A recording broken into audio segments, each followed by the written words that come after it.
इस समय की सबसे बड़ी खबर अपडेट सामने आ रही है। ममता बनर्जी के गढ़ पश्चिम बंगाल में बीजेपी ने गठबंधन करके टीएमसी को चटा दी धूल। ममता बनर्जी का हो गया सुपड़ा साफ, बीजेपी में भयंकर जश्न का माहौल। एक और जहां बीजेपी के खिलाफ विरोधी पार्टियां इंडिया के नाम पर एक साथ आने की जुगत में लगी हुई हैं, वहीं पश्चिम बंगाल में दो विरोधी पार्टियां बीजेपी और लेफ्ट फ्रंट ने एक साथ मिलकर तृणमूल कांग्रेस को झटका दिया है। यहाँ हैरान करने वाला सियासी घटनाक्रम बीजेपी विधायक शुभेंदु अधिकारी के गढ़ पूर्वी मिदनापुर में हुआ है। दरअसल लोकसभा चुनाव से ठीक पहले पूर्वी मिदनापुर में समवाय समिति के चुनाव में लेफ्ट फ्रंट और बीजेपी एक साथ आए और तृणमूल कांग्रेस को हरा दिया।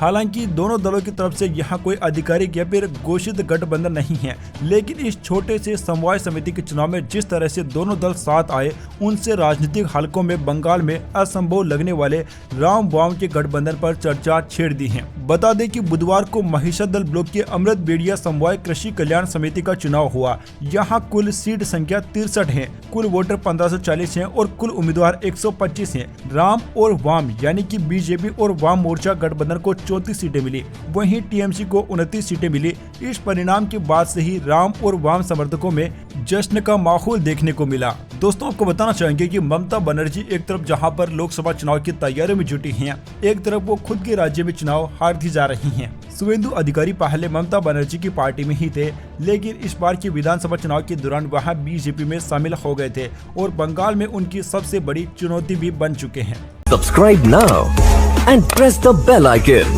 Never miss an update.